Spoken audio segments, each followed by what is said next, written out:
ಬರವ ನೋಡುತ್ತಲಿರ್ಪ ಭರತ ಸಂಗೀತದಿ ಸುರಿಯುತ್ತಲಿದೆ ದಿವಸ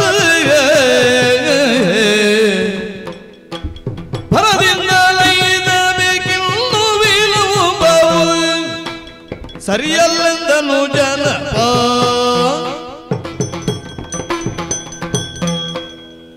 ಲಕ್ಷ್ಮಣ, ಅಣ್ಣದೇವ, ಎಲ್ಲಿ ಇದ್ದೇವೆ, ಹೇಗಿದ್ದೇವೆ ಅಂತ ಒಮ್ಮೆ ಆಲೋಚಿಸಂತೆ.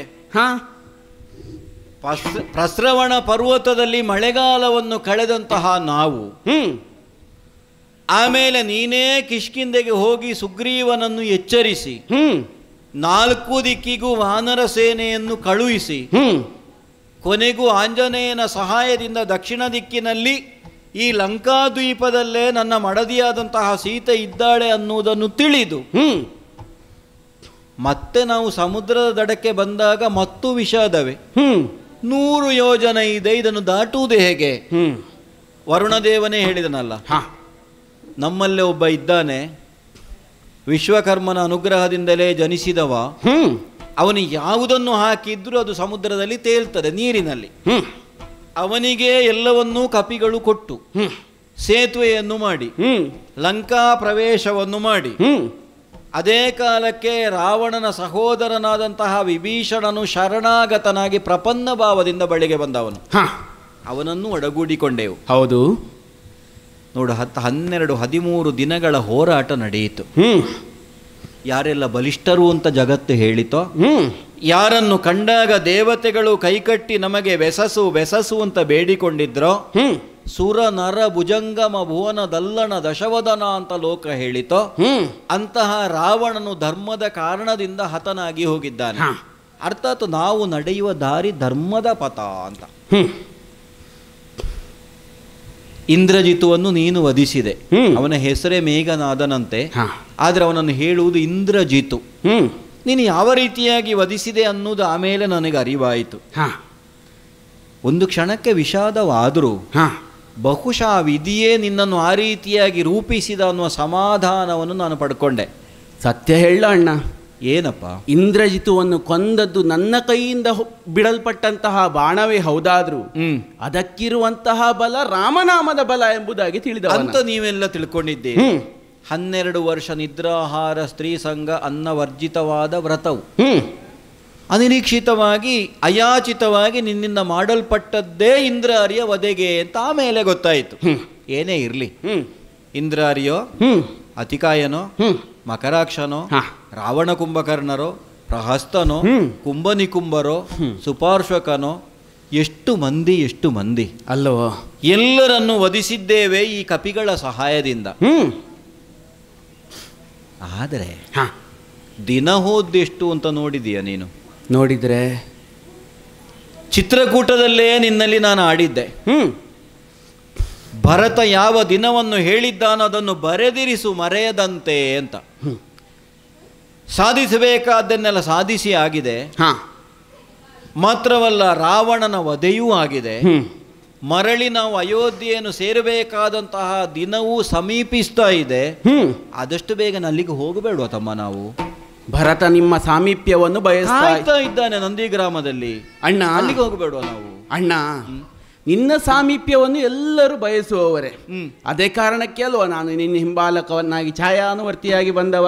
ಸರಿ, ಅಲ್ಲಿಂದ ಬಂದಂತಹ ಸಂದರ್ಭದಲ್ಲಿ ಶರಭಂಗರಂತವರು, ಶಬರಿ ಅಂತವರು, ಅಥವಾ ರಾವಣನಿಂದ ಪ್ರಹಾರಕ್ಕೊಳಗಾಗಿ ಇನ್ನೇನು ಪ್ರಾಣವನ್ನು ಬಿಡ್ತೇನೆ ಅನ್ನುವಂತಹ ಭಾವದಲ್ಲಿದ್ದಂತಹ ಜಟಾಯುವು ನಿನಗಾಗಿ ಕಾದುಕೊಂಡಿದ್ದ. ಅದು ನಿನ್ನ ಸಾಮೀಪ್ಯದ ಮಹಿಮೆ ಅಣ್ಣ. ಭರತ ನಿನ್ನ ನಿರೀಕ್ಷೆಯಲ್ಲಿ ಇರ್ತಾನೆ ಅಲ್ಲ? ಇರ್ತಾನೆ. ಆದಷ್ಟು ಬೇಗ ನಾವು ಲಂಕೆಯಿಂದ ಅಯೋಧ್ಯೆ ಕಡೆಗೆ ಹೋಗಬೇಕಾಗಿದೆ. ಅಣ್ಣ, ನಿನ್ನ ನಿರೀಕ್ಷೆಯಲ್ಲೇ ಇನ್ನೊಂದು ಜೀವ ಇದೆ ಅಂತ ಮರ್ತೆ ಬಿಟ್ಟಿಯೇನು? ಯಾರಪ್ಪ ಅದು? ಅಗ್ರಭವ. ಅಗ್ರಭವನೆ ಕೇಳು, ಸೀತೆಯ ಶೀಘ್ರದ ಜತೆಗೊಳ್ಳು.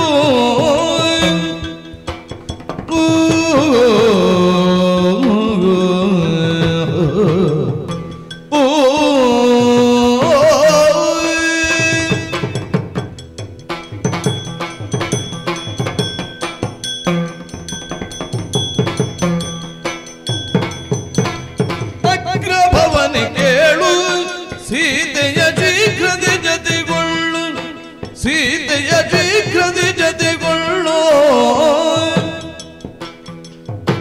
ಉಗ್ರ ಸೆರೆಯ ಪರಿಹರಿಸಿದೆ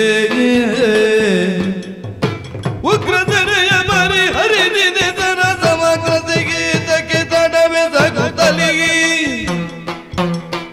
ಅಗ್ರಭವನೆ ಕೇಳು ಸೀತೆಯ ಶೀಘ್ರತೆ ಜತೆಗೊಂಡು ಅಗ್ರಭವ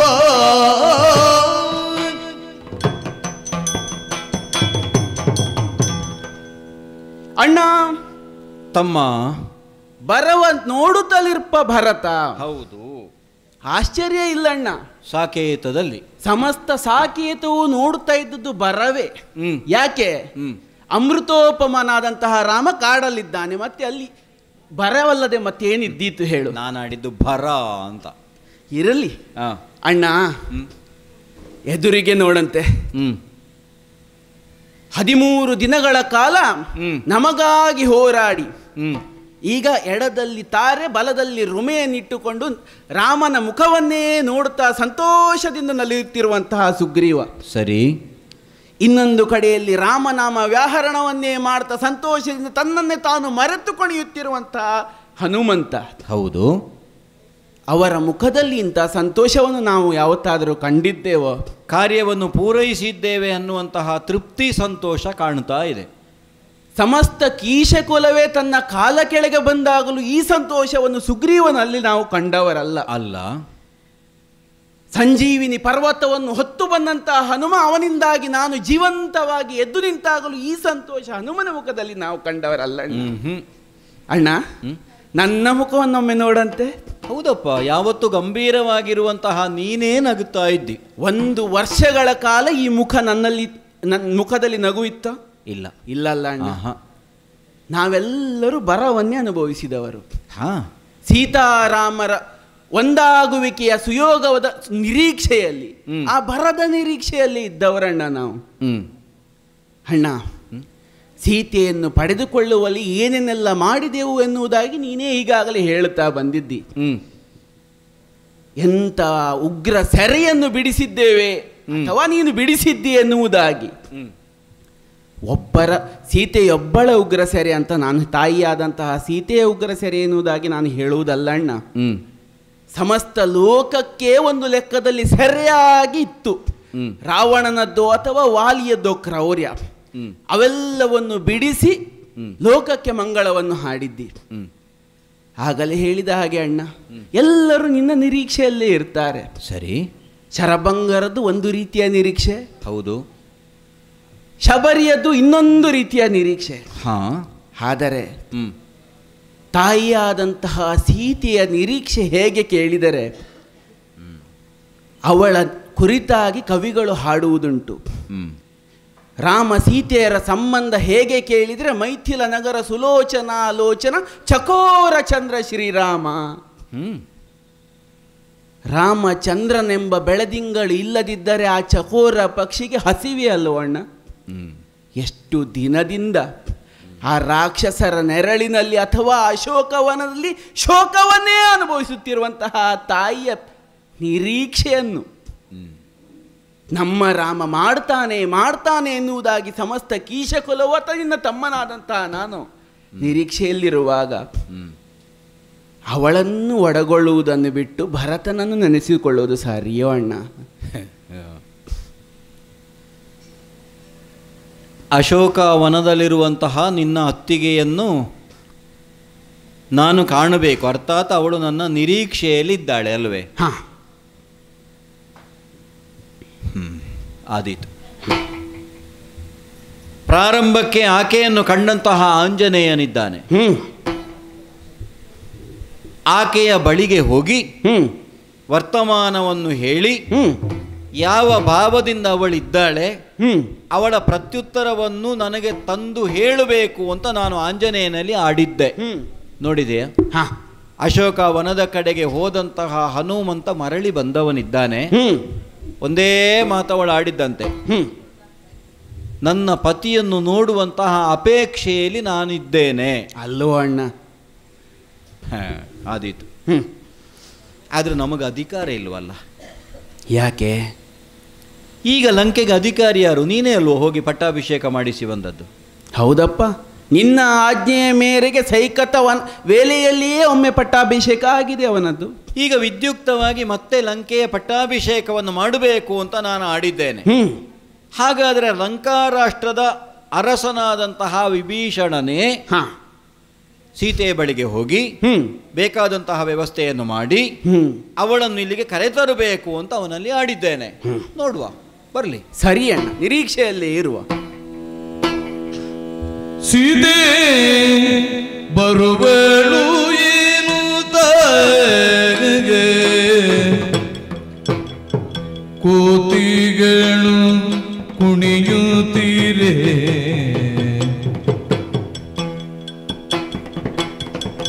ಆತ ಬಲದೂತೆ ಕಂಡು ಮುಳಿದೋ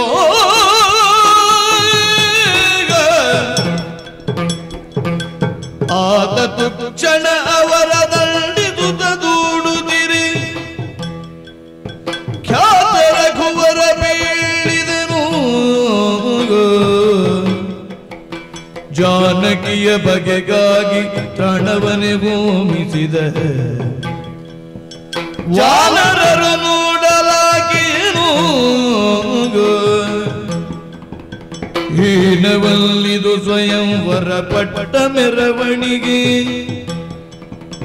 ಅನಿರೋಧವಿಲ್ಲದ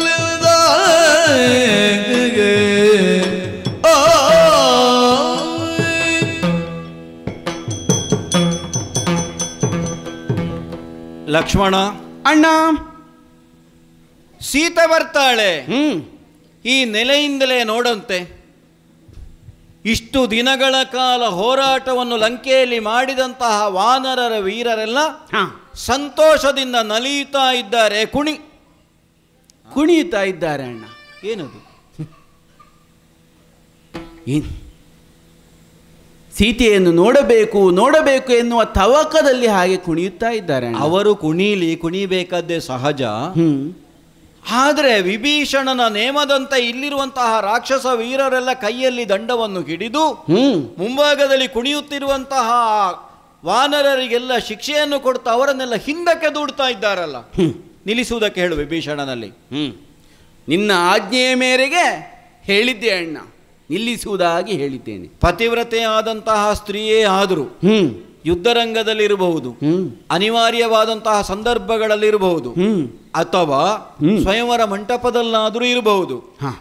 ಆಕೆ ಕಾಣಿಸಿಕೊಂಡಳು ಅಂತಾದ್ರೆ ಅದರಲ್ಲಿ ಅಪರಾಧ ಏನೂ ಇಲ್ಲ. ಇಷ್ಟು ದಿನಗಳ ಕಾಲ ಯಾರನ್ನು ಪಡೆಯುವುದಕ್ಕಾಗಿ ವಾನರ ವೀರರೆಲ್ಲ ಹೋರಾಟ ಮಾಡಿದ್ರು, ಆಕೆಯ ಮುಖದರ್ಶನವೇ ಅವರಿಗೆ ನಿಷೇಧ ಅಂತಾದ್ರೆ ಅವರ ಹೋರಾಟಕ್ಕೇನು ಫಲ ಹೇಳು? ಹೌದಣ್ಣ. ಹಾಗಾಗಿ ನಾನು ಸೀತೆಯನ್ನು ಎಲ್ಲರ ಮುಂಭಾಗದಲ್ಲೇ ನೋಡುವುದಕ್ಕೆ ಇಷ್ಟಪಡ್ತಾ ಇದ್ದೇನೆ. ಅವಳು ದಂಡಿಗೆಯಿಂದ ಇಳಿದು ನನ್ನ ಮುಂಭಾಗಕ್ಕೆ ಬರಲಿ ಅಂತ ವಿಭೀಷಣನಲ್ಲಿ ಹೇಳುವುದಕ್ಕೆ ಹೇಳು. ಸರಿ ಅಣ್ಣ. ಸೀತೆ ಭುಜಾತೆ ಸುನೀತೆ ವಿಖ್ಯಾತಿಯೋ ಸಾತಿಶಯದ ಲಜ್ಜಿಯಿಂದ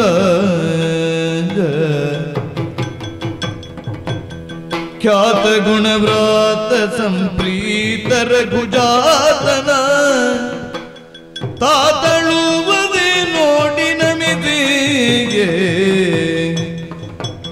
ಸೀತೆ ಭುಜಾತೆ.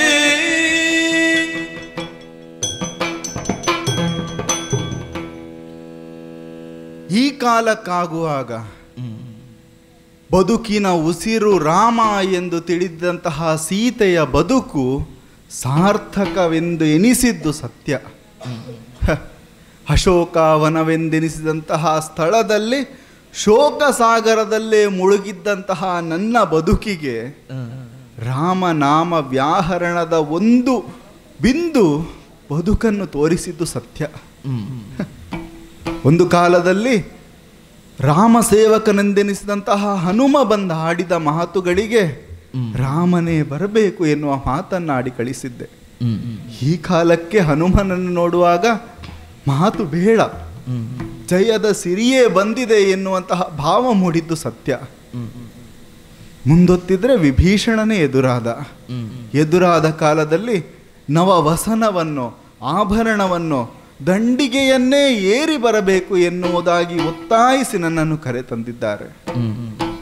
ಒಂದೇ ಆಸೆ ಇದ್ದದ್ದು, ನನ್ನವರು ನನ್ನ ರಾಮಚಂದ್ರ ಪ್ರಭುವನ್ನು ಕಾಣಬೇಕು ಎನ್ನುವುದಾಗಿ ದಂಡಿಗೆಯನ್ನೇ ಏರಿ ಬಂದಿದ್ದೇನಂತೆ. ನೋಡುತ್ತಾ ಇದ್ರೆ ಅನತಿ ದೂರದಲ್ಲಿ ನನ್ನ ಪ್ರಭು ಕಾಣ್ತಾ ಇದ್ದಾರೆ. ಇಳಿದು ತೆರಳುತ್ತೇನಂತೆ. ಸ್ವಾಮಿ, ನಿಮ್ಮ ಪಾದಕ್ಕಾಗಿ ಎರಗಿದ್ದೇನೆ ಸ್ವಾಮಿ, ಪಾದಕ್ಕಾಗಿ ಎರಗಿದ್ದೇನೆ. ಆಯ್ತಲ್ಲ.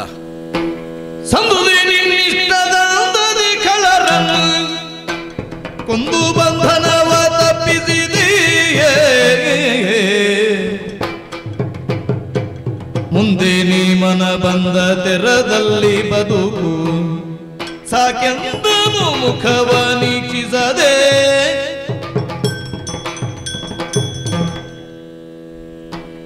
ಸ್ವಾಮಿ, ಪಾದಕ್ಕಾಗಿ ಎರಗಿದ್ದೇನೆ ಸ್ವಾಮಿ. ಸರ್ವಾಲಂಕಾರದಿಂದ ನನ್ನ ಮುಂಭಾಗಕ್ಕೆ ಬಂದವಳಿದ್ದಿ. ಆಂಜನೇಯ ಅಶೋಕವನಕ್ಕೆ ಬಂದ. ನಿನ್ನನ್ನು ಅರಸುತ್ತಾ ಅರಸುತ್ತ ಮುದ್ರೆ ಉಂಗುರವನ್ನು ಕೊಟ್ಟ. ಕುರುಹಿಗಾಗಿ ನೀನು ಚೂಡಾಮಣಿಯನ್ನು ಅವನ ಕೈಯಲ್ಲಿ ಕೊಟ್ಟೆ. ಸತ್ಯ. ಒಂದು ಉಂಗುರ ಸಂಧಿ ನಡೆಯಿತು. ಹೇಳಿದನಂತೆ, ಅಮ್ಮ, ನನ್ನ ಹೆಗಲನ್ನು ಏರು ಅಥವಾ ನನ್ನ ಬೆನ್ನನ್ನು ಏರು, ಸಾಗರವನ್ನು ಸರಾಗವಾಗಿ ಲಂಘಿಸಿ ನಿನ್ನ ಪತಿಯಾದಂತಹ ರಾಮನ ಬಳಿಗೆ ನಿನ್ನನ್ನು ತಲುಪಿಸ್ತೇನೆ ಮಗನ ಹಾಗೆ ಅಂತ. ಹೌದು, ಒಂದು ಮಾತು ಹೇಳಿದೆಯಂತೆ. ನಾನು ಹಾಗೆಲ್ಲ ಬರುವುದಿಲ್ಲ. ನನ್ನ ಗಂಡ ಕ್ಷತ್ರಿಯನೇ ಆಗಿದ್ದರೆ, ನಿಜ ಅರ್ಥದಲ್ಲಿ ಅವನು ನನ್ನ ಪತಿಯೇ ಆಗಿದ್ದರೆ ಅವನೇ ಲಂಕೆಗೆ ಬರಬೇಕು. ಹೌದು. ಮಾತ್ರವಲ್ಲ, ರಾವಣಾದಿಗಳನ್ನು ಕೊಂದು ಅವನೇ ಬಿಡಿಸಿ ನನ್ನನ್ನು ಕರ್ಕೊಂಡು ಹೋಗಬೇಕು. ನಿಮ್ಮ ಕುರಿತಾದ ಭಕ್ತಿಯೋ ಶ್ರದ್ಧೆಯೋ ಅಥವಾ ನಿಮ್ಮ ಕುರಿತಾದ ನಂಬಿಕೆಯೇ ಅಲ್ವೇ ಸ್ವಾಮಿ ಅದು? ನಿನ್ನ ಇಚ್ಛೆ ಅನ್ನೋದು ನೆರವೇರಿತಲ್ಲ. ಅಂದರೆ ವೈಯಕ್ತಿಕವಾಗಿ ನಿನ್ನ ಅಪೇಕ್ಷೆ ಏನಿತ್ತು ಅದು ನೆರವೇರಿತಲ್ಲ. ಮತ್ತೆ ಇನ್ನೂ ಒಂದು ತಿಳ್ಕೊ, ನಿನ್ನನ್ನು ಪಡೆಯುವುದಕ್ಕಾಗಿ ಲಂಕೆಗೆ ನಾನು ಬಂದದ್ದೇ ಅಲ್ಲ ಸ್ವಾಮಿ. ನಾನು ಅಗ್ನಿಸಾಕ್ಷಿಯಾಗಿ ಕೊಟ್ಟಂತಹ ಮಾತು, ನಾಳೆ ದಿನ ಪತಿಯಾದಂತಹ ರಾಮನಿಗೆ ಅವನ ಮಡದಿ ಸೀತೆಯನ್ನು ರಕ್ಷಿಸಿಕೊಳ್ಳುವುದಕ್ಕೆ ಸಾಧ್ಯವಾಗದೆ ಹೋಯಿತು, ಅವನು ಹೇಡಿ ಅಂತ ಲೋಕದ ಅಪವಾದ ಬರಬಾರದು. ಇದನ್ನು ಪ್ರಪಂಚ ಮುಖದಲ್ಲಿ ತೋರಿಸಿಕೊಡುವುದಕ್ಕೆ, ಸೂರ್ಯವಂಶದ ಹೆಗ್ಗಳಿಕೆ ಏನುಂಟು ಅದನ್ನು ಮತ್ತೆ ಸ್ಥಾಪಿಸುವುದಕ್ಕೆ ಬೇಕಾಗಿ ನಾನು ಲಂಕೆಗೆ ಬಂದಿದ್ದೇನೆ, ರಾವಣಾದಿಗಳನ್ನು ಕೊಂದಿದ್ದೇನೆ.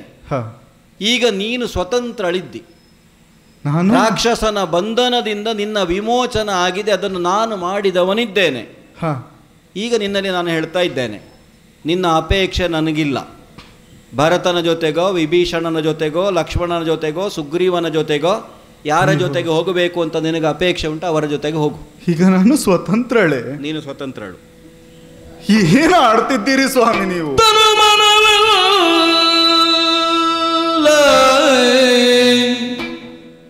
ನಿನ್ನಾಧೀನ ಕೊಪ್ಪಿದಿ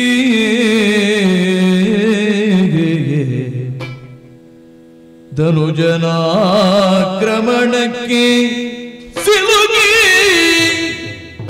ಅನುದಿನ ನಿನ್ನ ನಾಮಾಶ್ರಯದೊಳಗಿದ್ದೆ,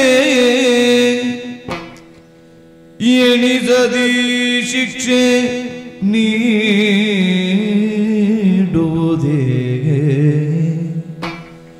ಎಣಿಸದೇ ಶಿಕ್ಷೆ ನೀಡುವುದೇ,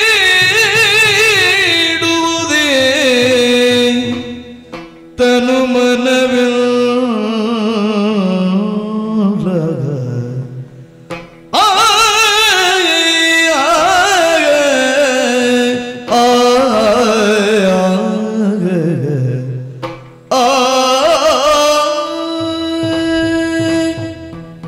ಸ್ವಾಮಿ.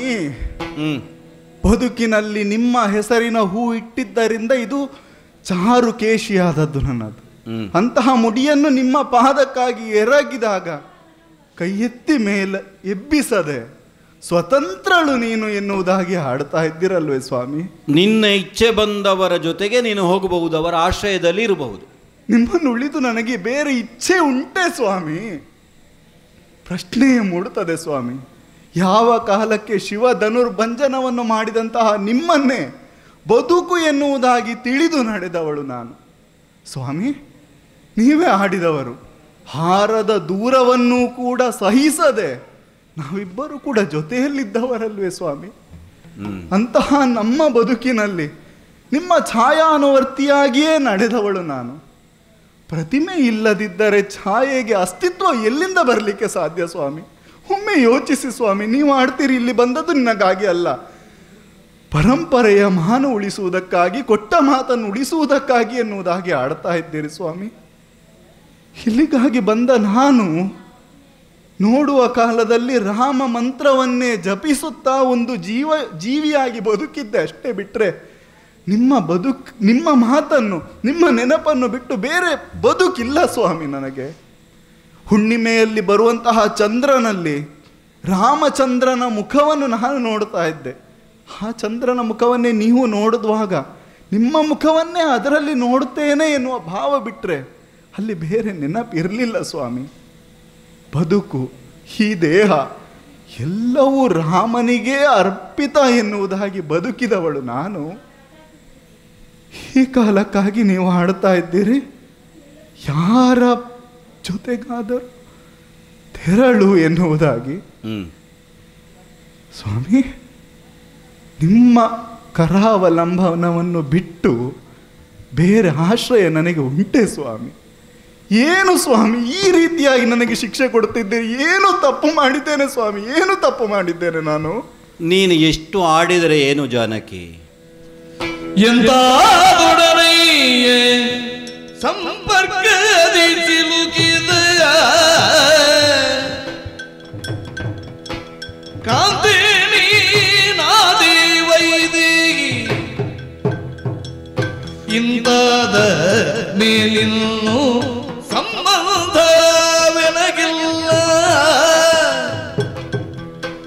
ಪಿಂದಿರುಗಿಲ್ಲಿಂದ ಭರದಿ ಎಂತಾದಡನಯ್ಯ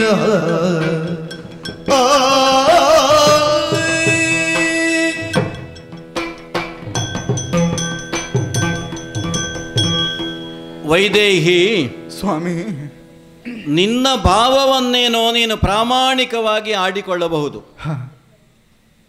ಆದರೆ ನಾವಾಗಿ ನಮ್ಮ ಮೈಗೆ ಕೆಸರು ಅಂಟಿಸಿಕೊಂಡ್ರು, ಬೇರೆಯವರು ತಂದು ಮೆತ್ತಿದ್ರು ಕೆಸರಾಗುವುದು ನಮ್ಮ ಮೈಗೆ ಅನ್ನೋದು ನೆನಪಿರಲಿ. ಸ್ಪಷ್ಟ ಹೇಳಬೇಕಾ? ಹೇಳಿ ಸ್ವಾಮಿ. ರಾವಣಾಂಕ ಪರಿಭ್ರಷ್ಟ. ಅಯ್ಯೋ, ದುಷ್ಟನಾದಂತಹ ರಾವಣನ ಕಣ್ಣುಗಳಿಂದ ವೀಕ್ಷಿಸಲ್ಪಟ್ಟವಳು ನೀನು. ಇನ್ನೂ ನೇರವಾಗಿ ಹೇಳುವುದಿದ್ರೆ ರಾವಣನ ತೊಡೆಯಿಂದ ಜಾರಿ ಬಂದವಳು. ಅಯ್ಯೋ ರಂಗನಾಥ, 10 ತಿಂಗಳುಗಳ ಕಾಲ ಅವನ ಆಧೀನದಲ್ಲಿದ್ದವಳು. ನಿನ್ನ ಮೇಲೆ ಅಪವಾದ ಬಾರದಿರುವುದಕ್ಕುಂಟೆ, ಅವನು ನಿನ್ನನ್ನು ನೋಡದಿರುವುದಕ್ಕುಂಟೆ. ಅಂತಹ ಚೆಲುವೆ ನೀನು. ವೈದೇಹಿ ಸ್ವಾಮಿ, ನೇತ್ರ ರೋಗ ಬಂದವನಿಗೆ ಬೆಳಕನ್ನೋ ಸೂರ್ಯನನ್ನೋ ನೋಡುವುದಕ್ಕಾಗುವುದಿಲ್ಲ. ನಿನ್ನನ್ನು ನೋಡುವುದಕ್ಕೆ ನನಗೂ ಸಾಧ್ಯ ಇಲ್ಲ. ಯಾಕಂದರೆ ನಾನು ಇನ್ನೂ ಹೋಗಿ ಕಾಡಿನಲ್ಲಿರುವುದಲ್ಲ. ಭರತನಿಗೆ ಕೊಟ್ಟ ಮಾತಿನಂತೆ ನಾಳೆಯ ದಿನ ಅಯೋಧ್ಯೆಗೆ ಹೋಗಿ ಅಲ್ಲಿಯ ಸಿಂಹಾಸನದಲ್ಲಿ ನಾನು ಚಕ್ರವರ್ತಿಯಾಗಿ ಅಭಿಷೇಚನವನ್ನುಗೊಳ್ಳಬೇಕಾದವ. 10 ತಿಂಗಳುಗಳ ಕಾಲ ಯಾರೋ ಒಬ್ಬ ಪರಪುರುಷನ ಸೆರೆಯಲ್ಲಿದ್ದಂತಹ ನಿನ್ನನ್ನು ನಾನು ಕರ್ಕೊಂಡು ಹೋದೆ ಅಂತಾದರೆ ನಾಳೆಯ ದಿನ ಅಯೋಧ್ಯೆಯ ಜನರ ಮುಂಭಾಗದಲ್ಲಿ ತಲೆ ಎತ್ತಿ ನಡೆಯುವುದಕ್ಕಾದರೂ ನನಗೆ ಸಾಧ್ಯವಾದೀತೆ? ನಮ್ಮ ವಂಶದ ಹಿರಿಮೆ ಏನು, ವ್ಯಕ್ತಿಗತವಾಗಿ ರಾಮ ಏನು, ನೀನು ಮಾಡಿದಂತಹ ಕುಕೃತ್ಯ ಏನು, ಇಷ್ಟನ್ನು ತಿಳಿದು ನಾನು ನಿನ್ನನ್ನು ಪರಿಗ್ರಹಿಸಿದೆ ಅಂತಾದರೆ ನಾಳೆ ಜನ ನನ್ನನ್ನು ದೂಷಿಸ್ತಾರೆ. ಹಾಗಾಗಿ ನಾನು ಆಡ್ತಾ ಇದ್ದೇನೆ. ಇದೋ ಬಂಧನದಿಂದ ಬಿಡಿಸಿ ಬಿಟ್ಟ ಹಸುವಿನಂತೆ ನೀನು ಸ್ವೇಚ್ಛೆಯಿಂದ ಸ್ವತಂತ್ರಳಾಗಿ ನಿನಗೆ ಬೇಕಾದಲ್ಲಿಗೆ ಹೋಗಬಹುದು, ನನ್ನ ಜೊತೆಗೆ ಬೇಡ. ನನ್ನ ರಾಮ ಈ ಒಂದು ಮಾತನಾಡಲಿಕ್ಕೆ ಹೇಗೆ ಸಾಧ್ಯ ಸ್ವಾಮಿ? ಹೀಗೆ ಬೇಡುವುದೇ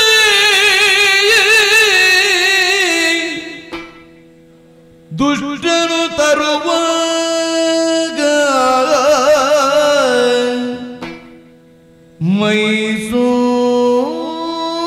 ಮೈಸೂಂಕಿದೆ ದುಷ್ಟನು ತರುವಾಗ ಮೈಸೋಂಕಿದೆ ಆಗ ನಾನ ಸಹಾಯಣಲ್ಲವೇ ಬೆದರುತ ಕೂಗಿ ಕಂಗೆಟ್ಟಿನಲ್ಲಿ ಕಾಯ್ದವರಿಲ್ಲ ಬೆದರುತ ಕೂಗಿ ಕಂಗೆಟ್ಟಿನಲ್ಲ ಕಾಯ್ದವರಿಲ್ಲ ಹೀಗೆ ಬೀಳುವುದೇಗೆ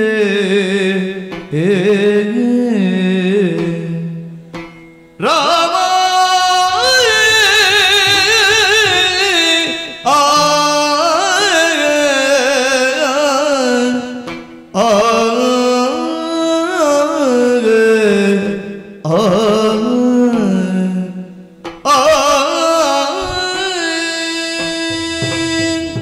ಸ್ವಾಮಿ, ನನ್ನವರಾದ ರಾಮನಾಡುವ ಮಾತೇ ಇದು ಎನ್ನುವಂತಹ ಆಶ್ಚರ್ಯವೋ ದುಗುಡವೋ ಮನಸ್ಸಿನಲ್ಲಿ ಮೂಡುತ್ತಾ ಉಂಟು ಸ್ವಾಮಿ. ಹಾಡುವಾಗ ಆಡಿದರೆ ನೂತನ ವಸನ, ಆಭರಣ, ದಂಡಿಗೆ ಎಲ್ಲವೂ ನಾನು ಬಯಸಿದ್ದೆ ಸ್ವಾಮಿ. ಬಂದಂತಹ ವಿಭೀಷಣನಾಡಿದ ತವರು ಮನೆಯಿಂದ ಹೋಗುವಾಗ ಮಗಳಿಗಾಗಿ ಕೊಂಡೊಯ್ಯುವಂತೆ ನಿನ್ನನ್ನು ಕಳಿಸ್ತೇನೆ ತಾಯಿ ಎನ್ನುವುದಾಗಿ, ನಿಮ್ಮನ್ನು ನೋಡುವುದಕ್ಕಾಗಿ ಹೀಗೆ ಬರದೆ ಇನ್ನು ಹೇಗೆ ಬರಲಿ ಸ್ವಾಮಿ? ಅದನ್ನೇ ಹೊತ್ತು ಬಂದಂತಹ ನಾನು ಪಾದಕಾನತಲಾಗುವಾಗ ಹೇಗೆ ಬೇಕೋ ಹಾಗೆ ಹೋಗು ಎನ್ನುವ ಮಾತು ನಿಮ್ಮಿಂದ ಬರುವಾಗ ದಾರಿ ಏನಿದೆ ಸ್ವಾಮಿ ನನಗೆ? ಆ ಆಶ್ಚರ್ಯವನ್ನೇ ತಡೆಯಲಾಗದಿರುವಾಗ ನಿಮ್ಮ ಬಾಯಿಂದ ಬೇರೆಯವನ ಕಣ್ಣಿಗೆ ಬಿದ್ದವಳು ರಾವಣಂಕ. ಅಯ್ಯೋ ಅಯ್ಯೋ ದೇವ ಸ್ವಾಮಿ, ಸತ್ಯ ಮಾತನ್ನು ತಪ್ಪಿ ನಡೆದ ಕಾರಣದಿಂದ ಅವನ ಮೈ ಸೋಕಿದ್ದು ಹೌದು ಸ್ವಾಮಿ. ರಾವಣಾಂಕ ಪರಿಭ್ರಷ್ಟೆಯಾದದ್ದು ಸತ್ಯ. ನಾನು ಸತ್ಯ ಯಾವುದೇ ರೀತಿಯಾದಂತಹ ಆಲಂಬನವಿಲ್ಲದೆ ಅನಾಥೆಯಾಗಿ ಹೋಗಿದ್ದೆ ಸ್ವಾಮಿ. ಆ ಅನಾಥೆಯಾದ ನಾನು ಈ ಕಾಲಕ್ಕೆ ಮತ್ತೆ ಅನಾಥೆಯಾಗ್ತಾ ಇದ್ದೇನೆ ಸ್ವಾಮಿ. ನೀವು ಬಿಟ್ಟರೆ ನಾನಿನ್ನು ಅನಾಥೆ ಸ್ವಾಮಿ, ಅನಾಥೆ ಸ್ವಾಮಿ. ಏನು ಮಾಡಲಿ ಸ್ವಾಮಿ, ನಾನಿನ್ನು ಏನು ಮಾಡಲಿ? ಅಸಹಾಯಕಳಾಗಿ ರಾವಣ ನಿನ್ನನ್ನು ಒಯ್ಯುವಾಗ ಮೈ ಸೋಂಕಿ ಹೋಯಿತು ಅಂತ ಹೇಳ್ತಿ ಜಾನಕಿ. ಹಾಗಾಗುವುದಕ್ಕೆ ಕಾರಣ ಏನು ಅನ್ನುವುದನ್ನು ತರ್ಕಿಸಿದೆಯಾ? ಸ್ವರ್ಣ ಲಂಕೆಗೆ ನೀನು ಬರಬೇಕು ಅಂತಾದರೆ ಹಿನ್ನೆಲೆಯ ಘಟನೆಯನ್ನು ಒಮ್ಮೆ ನೆನಪಿಸಿಕೊ. ಕನಕ ಮೃಗವು ಮಿಂಚಿದುದಕ್ಕೆ ಕನಕ ಲಂಕೆ ಸೇರಿದುದಕ್ಕೆ ಕನಕ ಗರ್ಭ ಹೊಣೆಯು ನಿನ್ನ ಹಣೆಯ ಬರಗಕ್ಕೆ ಕನಕ ಮೃಗವು ಮಿಂಚಿದುದಕ್ಕೆ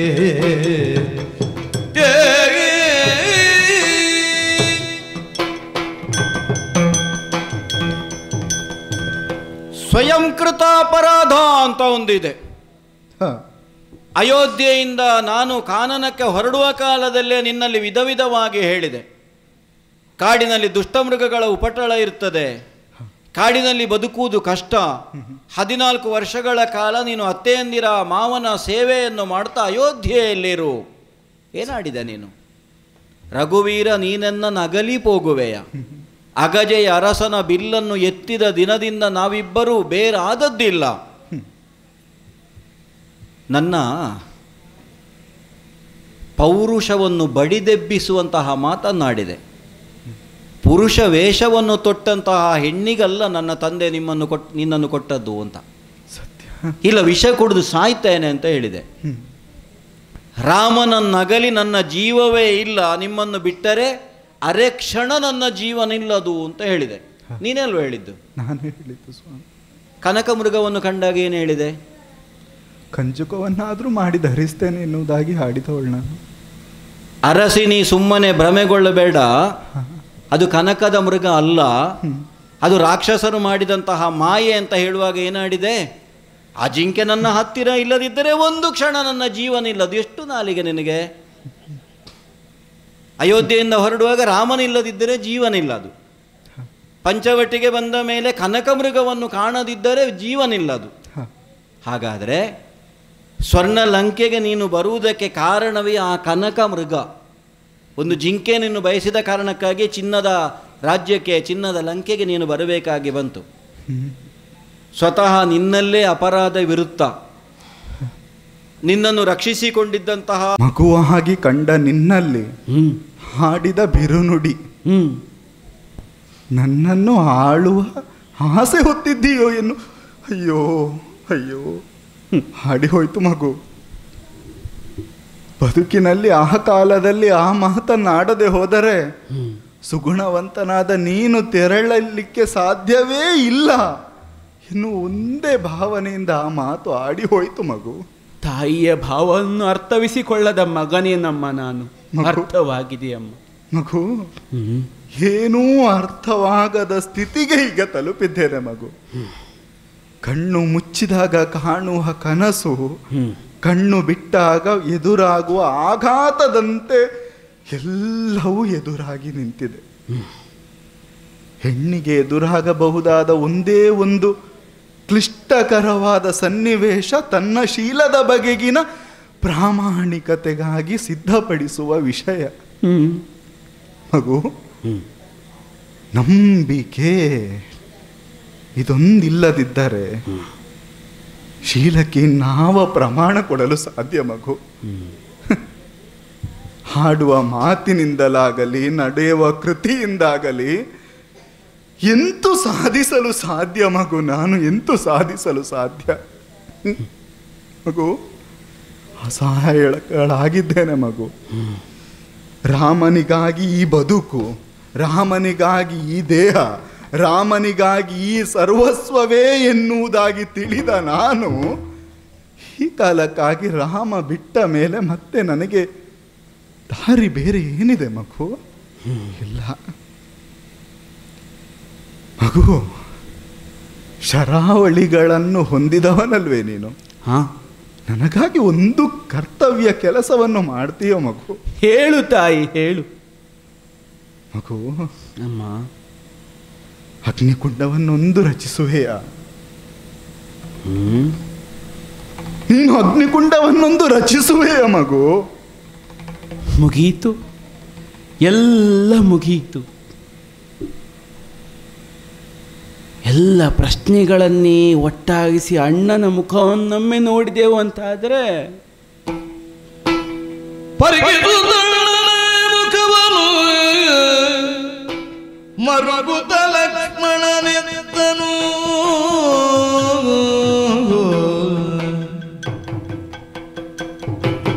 ಶರಚಾಪವನನು ಗೊಳಿಸುತ್ತ ಬಿಸು ಸೊಯ್ಯುತ್ತ ತಿರುಗೆ ಗುರಿಯಿಂದ ಗಟ್ಟಿಯ ಶರದಿಂದಲೇ ಗುರಿಗುಂಡನಗೊಳಿಸಿ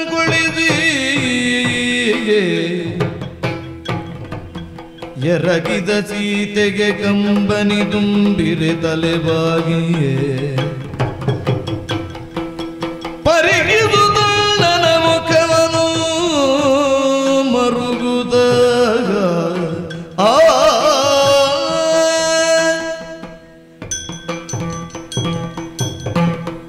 ಸಂತೋಷದಿಂದ ಕುಣಿಯುತ್ತಿರುವ ಪ್ರತಿಯೊಬ್ಬರ ಹೃದಯದಲ್ಲಿಯೂ ಸೂತಕದ ಛಾಯೆ. ಯಾವ ನಿರೀಕ್ಷೆಯಲ್ಲಿದ್ದೆವು ನಾವು? ಯಾವ ನಿರೀಕ್ಷೆಯಲ್ಲಿದ್ದೆವು? ಲೋಕಕಂಟಕನಾದಂತಹ ದುಷ್ಟನಾದಂತಹ ರಾವಣನ ಹನನವಾಗಿ ಲೋಕಕ್ಕೆ ಮಂಗಳವಾಯಿತು. ಲಕ್ಷ್ಮೀನಾರಾಯಣನ ಸ್ವರೂಪದಲ್ಲಿ ಸೀತಾಮಾತೆ ಮತ್ತು ಶ್ರೀರಾಮಚಂದ್ರರ ದರ್ಶನವನ್ನು ಕಣ್ತುಂಬಿಕೊಳ್ಳಬೇಕು ಎಂಬ ಕಾರಣಕ್ಕಾಗಿ ಕಾತರಿಸಿ ನಿಂತಹ ನಮಗೆ ಕಾಣಸಿಕ್ಕಂತಹ ಸನ್ನಿವೇಶ ಇದು, ಕಾಣಸಿಕ್ಕಂತಹ ದೃಶ್ಯ. ಅಗಾಧವೋ ಅಪ್ಲವೋ ಎನಿಸಿದಂತಹ ಸಮುದ್ರಕ್ಕೆ 5 ದಿನಗಳ ಕಾಲಕ್ಕಾಗುವಾಗ ಸೇತುವೆ ನಿರ್ಮಾಣವಾಗುತ್ತದೆ. ವರುಣನೇ ಸಾಕ್ಷಾತ್ ಅವತರಿಸಿ ಬಂದು ನಿರ್ದೇಶನವನ್ನು ಕೊಡ್ತಾನೆ. ಯಾವುದಕ್ಕಾಗಿ? ಮಾತೆಯಾದಂತಹ ಸೀತೆಯನ್ನು ಮರಳಿ ಪಡೆಯುವುದಕ್ಕಾಗಿ. ತರುಲತೆಗಳಲ್ಲಿ ರಾಮ, ಅರಳಿದ ಕಮಲದಲ್ಲಿ ರಾಮ, ಹೂ ಬನದಲ್ಲಿರುವಂತಹ ಪ್ರತಿಯೊಂದನ್ನು ಕಂಡಾಗ ಸೀತೆ ಸೀತೆ ಸೀತೆಯನ್ನು ಹಪಹಪಿಸಿದಂತಹ ರಾಮಚಂದ್ರನ ಮುಖವನ್ನೊಮ್ಮೆ ಸಾವಿರ ಸಾವಿರ ಪ್ರಶ್ನೆಗಳು ಹೃದಯ ಕವ್ವರದೊಳಗಿವೆ. ಎಲ್ಲ ಪ್ರಶ್ನೆಗಳಿಗೆ ಉತ್ತರವನ್ನು ನಿರೀಕ್ಷಿಸುತ್ತಾ ರಾಮನ ಮುಖವೊಮ್ಮೆ ನೋಡಿದೆ ಅಂತ ಆದರೆ ದಿನಕರ ಕುಲ ಕಮಲ ದಿವಾಕರನೆಂದೆನಿಸಿದವನವನು ಕೋಟಿ ಸೂರ್ಯ ಸಮಪ್ರಭೆಯಿಂದ ತನ್ನನ್ನು ತಾನು ಪ್ರಕಾಶಮಾನವಾಗಿ ಬಿಟ್ಟ ಕಣ್ಣುಗಳಿಂದ ನೋಡುತ್ತಿರುವಂತಹ ಅವನ ನೋಟವನ್ನು ನೋಡಲು ನನ್ನಿಂದ ಸಾಧ್ಯವಾಗ್ತಾ ಇಲ್ಲ. ಕಾಡಿಗೆ ಹೋಗ್ತೇನೆ ಎನ್ನುವಂತಹ ದೃಢ ನಿಶ್ಚಯವನ್ನು ತಾಳಿದಂತಹ ಅವನ ನಿಶ್ಚಯವನ್ನು ಅಲುಗಾಡಿಸಲು ಸಪ್ತರ್ಷಿಗಳಲ್ಲಿ ಒಬ್ಬನಾದಂತಹ ವಸಿಷ್ಠರಿಗೆ, ಗುರುಗಳಾದಂತಹ ವಸಿಷ್ಠರಿಗೆ ಸಾಧ್ಯವಾಗಲಿಲ್ಲಂತೆ. ಇನ್ನು ನಾನು ಯಾವ ಲೆಕ್ಕ? ತಾಯೇ, ಇದು ಸರಿ, ಇದು ತಪ್ಪು, ಇದು ವಿಹಿತ ಎಂದು ನಿರ್ದೇಶಿಸುವಲ್ಲಿಯೋ ಅಥವಾ ನಿರ್ಣಯಿಸುವಲ್ಲಿಯೋ ನಿನ್ನ ಮಗನಾದಂತಹ ಲಕ್ಷ್ಮಣ ಸಮರ್ಥನಲ್ಲ ತಾಯೇ, ನಿನ್ನ ಮಗನಾದಂತಹ ಲಕ್ಷ್ಮಣ ಸಮರ್ಥನಲ್ಲ.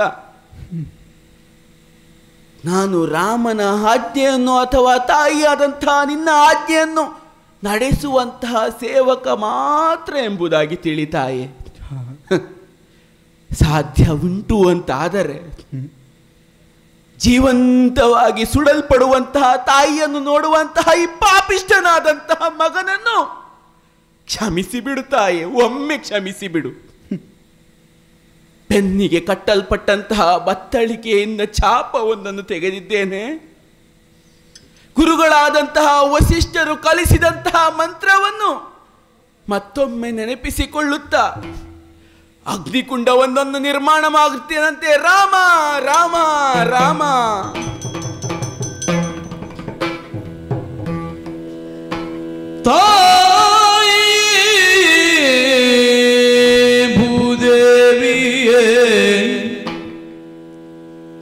ಬದುಕಿನ ಧ್ಯೇಯವೇ ಶ್ರೀರಾಮ,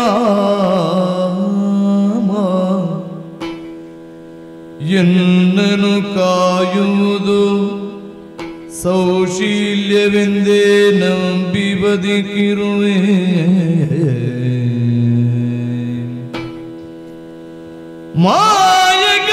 ಮಾಯಕವನಾನರಿ ಈಗಲೇ ಹಾಯುವೆನು, ಯಜ್ಞೇಶ್ವರನೇ ನೀ ನ್ಯಾಯ ನಿರ್ಣಯಕನೆನುತ ಧುಮುಕಿದಳು ಬೆಂಕಿಯಲಿ.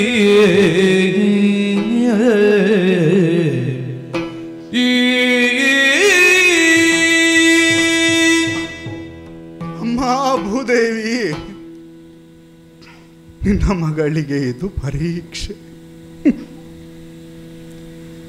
ಬದುಕಿನ ನಂಬಿಕೆಯ ಸೂತ್ರವೇ ಕಳೆದು ಹೋಗುವಂತಹ ಈ ಸ್ಥಿತಿ ಎದುರಾಗುವಾಗ ಉತ್ತರಕ್ಕೆ ಎಣೆ ಎಲ್ಲಿ? ರಾಮನ ಬದುಕಿಗೆ ಬದುಕಾಗಿ ಜೊತೆಯಾಗುತ್ತೇನೆ ಎನ್ನುವುದಾಗಿ ನಂಬಿ ಬಂದ ನಾನು ಬದುಕಿನ ಕಪ್ಪಾದ ಕೊಳೆಯಾಗಿ ರಾಮನ ಬದುಕಿನಲ್ಲಿ ಉಳಿದು ಹೋಗುತ್ತೇನೋ? ಇಲ್ಲ, ರಾಮನನ್ನು ವರಿಸುವಾಗ ತಿಳಿದಿದ್ದದ್ದು ಒಂದೇ, ರಾಮನ ಜೊತೆಗಾಗಿರುವಾಗ ಎಲ್ಲವನ್ನು ಪಡೆದುಕೊಳ್ಳುತ್ತೇನೆ ಎನ್ನುವ ಧೈರ್ಯದಿಂದ ಅಲ್ಲ, ರಾಮನ ಜೊತೆಗಿದ್ದು ಎಲ್ಲವನ್ನು ಕಳೆದುಕೊಳ್ಳಲು ಕೂಡ ಸಿದ್ಧ ನಾನು ಎನ್ನುವ ಒಂದೇ ಭಾವದಿಂದ ರಾಮನನ್ನು ಕೈ ಹಿಡಿದವಳು ನಾನು. ಈ ಕಾಲಕ್ಕಾಗುವಾಗ ರಾಮನ ವ್ಯಕ್ತಿತ್ವಕ್ಕೆ, ಕುಲಕ್ಕೆ ಕಂಠಕಪ್ರಾಯಳಾಗಿ ನಾನು ಉಳಿಯುವುದಾದರೆ ಬೇಕೋ ಈ ದೇಹ? ಬೇಕೋ ಈ ದೇಹ? ಇಲ್ಲ, ರಾಮನಿಗಾಗಿ ಇರುವ ಈ ದೇಹ ಸರಿಯಾಗಿಯೇ ಉಳಿಯಬೇಕು. ರಾಮನಾಡಿದ ಮಾತಿಗೆ ಎದುರುಂಟೆ. ರಾಜ ರಾಮನಾಗಿ ಅವ ನಿಂತರೆ ಸೀತೆ ಅವನೊಟ್ಟಿಗೆ ನಿಲ್ಲುವ. ಅಯ್ಯೋ ವಿಧಿ. ಹಾಡಿದ್ರಲ್ವ ಸ್ವಾಮಿ, ವಿಧಿ ಲಿಖಿತ. ಸ್ವಾಮಿ ಹಾಡಿದ ಒಂದು ಮಾತು, ನಿನ್ನ ಮನಸ್ಸು ಎಲ್ಲಿಗೆ ಚಲಿಸುತ್ತದೋ ಅಲ್ಲಿಗೆ ಚಲಿಸು ಎನ್ನುವುದಾಗಿ. ಅವರಲ್ಲಿಗೆ ಚಲಿಸುವುದು ಎಂದಾದರೆ ಅವರು ಕಂಡಂತೆ ಕೆಸರನ್ನೇ ಮೆತ್ತಿದ ಈ ದೇಹ ಮತ್ತೆ ಅವರನ್ನು ಸೇರಲು ಎಂತೂ ಸಾಧ್ಯ? ಲಕ್ಷ್ಮಣ ಎದುರಿನಲ್ಲಿ ಉರಿಸಿರುವಂತಹ ಅಗ್ನಿ ಪರಮಾತ್ಮ. ಹಾಡಿದ್ರಲ್ಲ ಸ್ವಾಮಿ, ಅಗ್ನಿ ಸಾಕ್ಷಿಕವಾಗಿ ನಿನ್ನ ಕೈ ಹಿಡಿದಂತಹ ಸಂದರ್ಭದಲ್ಲಿ ಕೊಟ್ಟಂತಹ ಮಾತಿಗಾಗಿ ನಿನ್ನನ್ನು ಮತ್ತೆ ಪಡೆದಿದ್ದೇನೆ ಎನ್ನುವುದಾಗಿ. ಹಾಗೆ ನಾನು ಆ ಮಾತನ್ನು ಉಳಿಸಿಕೊಳ್ಳುವವಳು ಸತ್ಯ ಅಲ್ವೇ? ಸತ್ಯ ಆಗಿದ್ರೆ ನನ್ನಲ್ಲಿ ಮತ್ತೆ ಆ ಕೊಳಕು ಎನ್ನುವುದು ಇರಲು ಸಾಧ್ಯವೇ?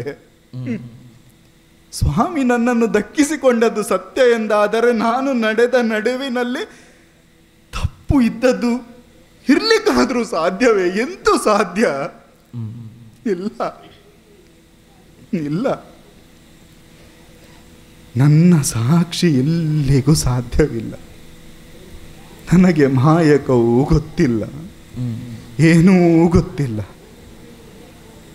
ಹಾಡಿದ್ರಲ್ಲ ಸ್ವಾಮಿ, ಹುಟ್ಟಂತಹ ವಸನ, ಹಾಕಿದಂತಹ ಆಭರಣ ಎಲ್ಲವೂ ಖಂಡಿತಲ್ಲ ಸ್ವಾಮಿಗೆ ನನ್ನೊಳಗಿನ ಮನಸ್ಸು ಕಾಣದಾಗಿ ಹೋಯ್ತೆ. ಇಲ್ಲ ಇಲ್ಲ, ನಾನು ಅಡಿಯಿಟ್ಟ ಕರ್ಮದಲ್ಲಿ ಆಗಲಿ, ಮನಸ್ಸಿನಿಂದಲಾಗಲಿ, ಮಾತಿನಿಂದಲಾಗಲಿ ಸ್ವಾಮಿಯನ್ನು ಅತಿಕರಿಸಿ ನಡೆದವಳಲ್ಲವಲ್ವೇ ನಾನು?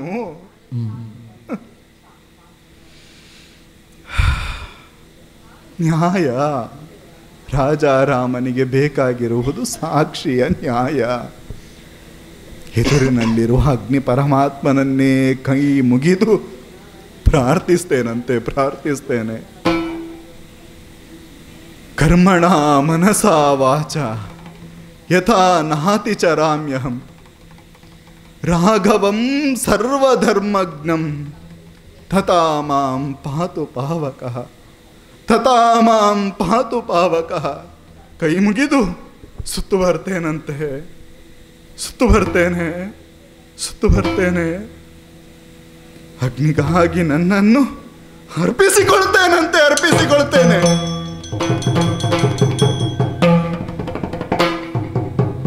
ಸೀತೆ ಇವಳು ಪರಿಶುದ್ಧಿಯು ಸ್ತ್ರೀಯರ ನೀತಿಗೆ ಜ್ಯೋತಿರ್ಮಣಿ ಇವಳು. ಪ್ರೀತಿಯೊಳಿಗೆ ನೊಡಗೂಡಲು ವಿಖ್ಯಾತಿಯ ನೊಡಗೊಂಡಂತಗುವುದು.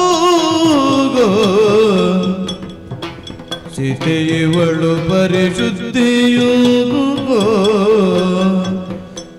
ಓ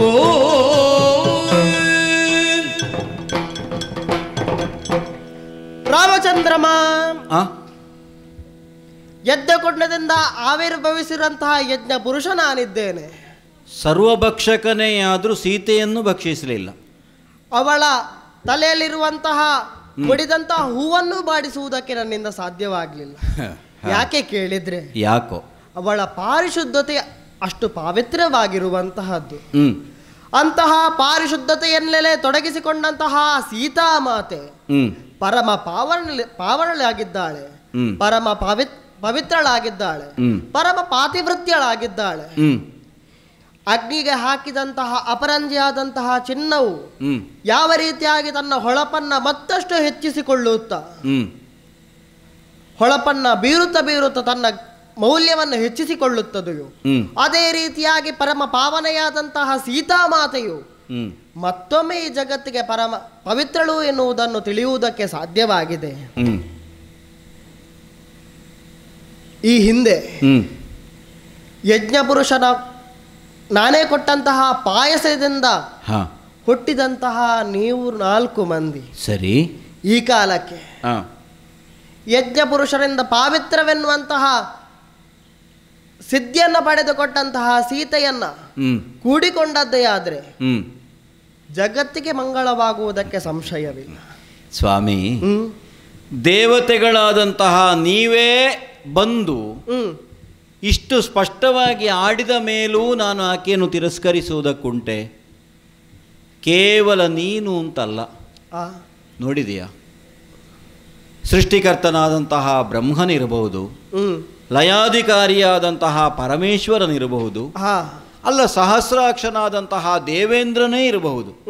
ಪ್ರತಿಯೊಬ್ಬರೂ ಬಂದು ಸೀತೆಯನ್ನು ನೀನು ಸ್ವೀಕರಿಸಬೇಕು ರಾಮ. ದಿವ್ಯ ದೇಹಧಾರಿಗಳಾಗಿ ಸ್ವರ್ಗದಲ್ಲಿ ವಿರಾಜಿಸುತ್ತಿರುವಂತಹ ನನ್ನ ತಂದೆಯಾದಂತಹ ದಶರಥ ಭೂಪತಿಗಳೇ ಬಂದು ಆಡ್ತಾ ಇದ್ದಾರೆ, ಮಗು ರಾಮ ಸೀತೆಯನ್ನು ಸ್ವೀಕರಿಸು. ಇಷ್ಟನ್ನು ಇವರು ಆಡಿದ ಮೇಲೂ ಬೇಡ ಅಂತ ಹೇಳುವುದಕ್ಕುಂಟೆ? ಹಾಗಾಗಿ ಮುಡಿದ ಮಲ್ಲಿಗೆಯು ಬಾಡದಂತೆ ಅಗ್ನಿಕುಂಡದಿಂದ ಮೇಲಕ್ಕೆದ್ದು ಬಂದ ಸಾಕ್ಷಾತ್ ಅಗ್ನಿದೇವನೇ ನನಗೆ ಮತ್ತೊಮ್ಮೆ ಅರ್ಪಿಸಿದಂತಹ ಸೀತೆಯನ್ನು ನಾನು ಮರಳಿ ಸ್ವೀಕರಿಸ್ತೇನೆ. ಚಿಂತಿಸಬೇಡಿ. ಶುಭವಾಗಲಿ. ಲಕ್ಷ್ಮಣ ಅಣ್ಣ, ನಿಮಗೆಲ್ಲ ನೋವಾಯ್ತಲ್ವಾ? ಹೌದಣ್ಣ. ಯೋಚಿಸಬೇಡಿ ನೀವು ಹೀಗಾದುದಕ್ಕೆ, ಆಚಾರಗಿಲ್ಲನು ಗೋಚರಗೈದ ನಿಂದ್ರಾರಿ ಮಾಯದಿ ಹಿಂದಿ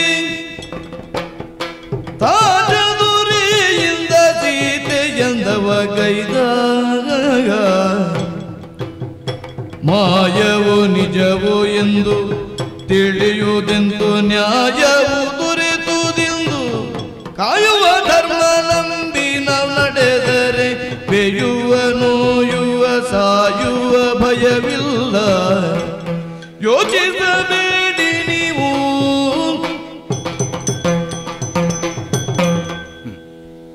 ರಾಮನೆಷ್ಟು ಕ್ರೂರಿ, ಮೃದು ಹೃದಯಿ ಅಂತ ರಾಮನ ಕುರಿತಾಗಿ ಆಡಿದ್ದೇವೆ, ಅವನು ಹೀಗೆ ವರ್ತಿಸಬಹುದೇ ಅನ್ನೋ ಪ್ರಶ್ನೆ ನಿಮ್ಮಲ್ಲಿ ಹುಟ್ಟಿರಬಹುದು. ಹೌದಣ್ಣ. ಮಗು ಅಣ್ಣ, ಪ್ರಾರಂಭದಿಂದಲೇ ನಾನು ಆಡುವುದು ಅದನ್ನೇ. ಧರ್ಮದ ದಾರಿ ಅನ್ನುವುದೇ ಹೀಗೆ ಮಗು. ತಂದೆಯವರು ಒಂದು ಹೊತ್ತಾದರೂ ಉಂಡು ಹೋಗುವಂತ ಹೇಳುವಾಗ ಮೃದು ಹೃದಯಿಯಾಗಿ ನಾನು ಕುಳಿತನೋ? ಇಲ್ಲ ಅಣ್ಣ, ಬೆನ್ನು ಹಾಕಿ ಬಂದೆ. ಯಾಕೆ ಹೇಳು? ಅದು ಭರತನ ಅಣ್ಣ ಅನ್ನುವುದಾಗಿ ಹೇಳಿದೆ ಅಲ್ಲಿ. ಭರತನಾಗಲಿ ತಾಯಿಯಾದಂತಹ ಕೈಕೇಯಿಯಾಗಲಿ ಬರಲೇಬೇಕು ಅಯೋಧ್ಯೆಗೆ ಅಂತ ಕಣ್ಣೀರು ಸುರಿಸಿದಾಗ ನಾನು ಒಪ್ಪಿದನೋ? ಇಲ್ಲ ಅಣ್ಣ, ಅದು ಧರ್ಮದ ದಾರಿ. ಹಾಗಾದರೆ ಜಗತ್ತಿನಲ್ಲಿ ಅರ್ಥ ಸಂಪಾದನೆಯನ್ನಾದರೂ ನಾವು ಮಾಡಬೇಕು ಅಂತಾದರೆ ಧರ್ಮದ ಪಥದಿಂದ ಮಾಡಬೇಕು. ಮಗು ಅಣ್ಣ, ನಾನು ಆಡಿದ ಒಂದು ಮಾತನ್ನು ನೀನು ಗಮನಿಸಿರಬೇಕು. ನೇತ್ರ ರೋಗಿ ಓರ್ವನಿಗೆ ದೀಪದ ಬೆಳಕನ್ನು ನೋಡುವುದಕ್ಕೆ ಸಾಧ್ಯವಾಗದಂತೆ ಅಂತ ನಾನು ಆಡಿದೆ. ಈಗ ನೇತ್ರ ರೋಗಿಯ ತಪ್ಪೋ ಅಲ್ಲ ದೀಪದ ತಪ್ಪೋ ನೋಡ್ಲಿಕ್ಕಾಗದಿರುವುದು? ಯೋಚಿಸಿದರೆ ಈಗ ಅರ್ಥ ಆಗ್ತದೆ ಅಣ್ಣ. ಅದು ನೇತ್ರ ರೋಗಿಯ ದೋಷ ಅಲ್ವೋ? ನಾನು ಸೀತೆಯ ಕುರಿತಾಗಿ ಆಡಿದ್ದದನ್ನೇ. ಅವಳು ಬೆಂಕಿಯಂತೆ ಪರಿಶುದ್ಧಳೆ, ಆದರೆ ಲೋಕ ಅಂತ ಒಂದು ಉಂಟಲ್ಲ, ಇನ್ನೂ ಒಂದು ಪ್ರತ್ಯಕ್ಷ ಕಂಡರೂ ಪ್ರಮಾಣಿಸಿ ನೋಡು ಅಂತ ಒಂದು ಮಾತುಂಟು ಮಗು. ಹೌದಣ್ಣ. ಜಗತ್ತಿನಲ್ಲಿ ಯಾವುದನ್ನಾದರೂ ನಾವು ಕಾಲಿಡುವುದಕ್ಕೆ ಮೊದಲೇ ಕಣ್ಣಿಡಬೇಕು. ಇದು ಮಾಯಾವಿಗಳ ತಾಣ. ಆಲೋಚನೆ ಮಾಡು. ಏನಣ್ಣ? ಯಾವ ಇಂದ್ರಾರಿಯನ್ನು ನೀನು ವಧಿಸಿದೆಯೋ, ನನ್ನೊಡನೆ ಹೋರಾಟದಲ್ಲಿ ಸೋತಂತಹ ಅವನು ಆಂಜನೇಯನ ಜೊತೆಗೂ ಕೈಸಾಗದಿರುವಾಗ ಮಾಯಾ ಸೀತೆಯನ್ನು ಸೃಷ್ಟಿಸಿದ್ದು ನೆನಪುಂಟ ನನಗೆ? ಅಂತಹ ಸನ್ನಿವೇಶವನ್ನು ಎದುರಿಸಿದ್ದೇವೆ ನಾವು. ಮಾಯಾ ಸೀತೆಯೇ ಆದರೂ ನಿಜ ಸೀತೆಯಂತೆ ಕಣ್ಣೀರು ಸುರಿಸಿದ್ದನ್ನು ನಾವು ಕೇಳಿದ್ದೇವೆ. ನಾವೆಲ್ಲ ಒಂದು ಕ್ಷಣಕ್ಕಾಗುವಾಗ ಭ್ರಮಾಧೀನರಾಗಿದ್ದೇವೆ. ಹೌದಣ್ಣ. ಅಂದರೆ ಇಂದ್ರಾರಿಯಾದವನು ಅಂತಹ ಒಂದು ಸೃಷ್ಟಿಯನ್ನು ಮಾಡಿದ್ದಾನೆ. ಈಗ ಅಶೋಕವನದಲ್ಲಿ ಇರುವುದಾದರೂ ನಿಜ ಸೀತೆಯೋ ಅಲ್ಲ ರಾವಣನಿಂದ ಸೃಷ್ಟಿಸಲ್ಪಟ್ಟ ಮಾಯಾ ಸೀತೆಯೋ ಅಂತ ಅರಿಯುವುದು ಹೇಗೆ? ಹೌದು, ಒಂದು ನೆಲೆಯಿಂದ ಆ ಪರೀಕ್ಷೆಯೂ ಆಯಿತು. ಸಾಕ್ಷಾತ್ ಅಗ್ನಿದೇವನೇ, ಮಾತ್ರವಲ್ಲ ಲೋಕಪಾಲಕರಾದಂತಹ ದೇವಾನುದೇವತೆಗಳೆಲ್ಲ ಬಂದು ಇವಳೇ ನಿನ್ನ ಮಡದಿ ಸ್ವೀಕರಿಸು ಅಂತ ಹೇಳಿದ ಮೇಲೆ ಮತ್ತೆ ನಮಗೆ ಯಾಕೆ ಅಳುಕು, ಯಾಕೆ ಅಂಜಿಕೆ? ಹೌದಣ್ಣ. ಹಾಗಾಗಿ ನಮ್ಮನ್ನು ಕಾಯುವಂತಹ ಧರ್ಮ ಉಂಟಲ್ಲ, ಹಾಗಾಗಿ ಆಚಾರವೇ ಧರ್ಮದ ಸೃಷ್ಟಿಗೆ, ಧರ್ಮದ ಹುಟ್ಟಿಗೆ ಕಾರಣವಾಗುತ್ತದೆ. ಹ್ಮ್ ಧರ್ಮದ ಪಥದಲ್ಲೇ ನಾವು ನಡೆದೆವು ಅಂತಾದರೆ ನೋಯುವ, ಕಾಯುವ, ಬೇಯುವ, ಸಾಯುವ ಯಾವ ಭಯವೂ ಇಲ್ಲ ಮಗು. ಇದು ಅಣ್ಣ ಮತ್ತೆ ಸೀತೆಯನ್ನು ಪರಿಗ್ರಹಿಸಿದ್ದೇನೆ. ಹೌದು, ನಾವು ಆದಷ್ಟು ಶೀಘ್ರವಾಗಿ ಅಯೋಧ್ಯೆಯನ್ನು ಸೇರಬೇಕು ಅಂತ ಆಡುವಾಗ ವಿಭೀಷಣನೇ ಬಂದು ಆಡ್ತಾ ಇದ್ದಾನೆ. ಕುಬೇರನಿಂದ ದತ್ತವಾದಂತಹ ಪುಷ್ಪಕ ವಿಮಾನ ಈ ಹೊತ್ತು ಅವನ ವಶದಲ್ಲಿದೆ. ಎಷ್ಟು ಲಕ್ಷ ಮಂದಿ ಅದನ್ನು ಏರಿದ್ರು ಮತ್ತೊಬ್ಬ ಕುಳಿತುಕೊಳ್ಳುವಷ್ಟು ಸ್ಥಳ ಅದರಲ್ಲಿ ಉಳಿಯುತ್ತದೆ ಅಂತ ಪ್ರತೀತಿ. ವಿಶೇಷ ಅಣ್ಣ ಇದು. ಹಾಗಾಗಿಯೇ ನಾವೆಲ್ಲರೂ ಆ ಪುಷ್ಪಕವನ್ನು ಏರಿಕೊಂಡು ನೇರವಾಗಿ ಅಯೋಧ್ಯೆಯ ಕಡೆಗೆ ಸಾಗೋಣ, ಆಗ್ಲಿಕ್ಕಿಲ್ವಾ? ಸರಿ ಅಣ್ಣ, ಸರಿ ಸರಿ.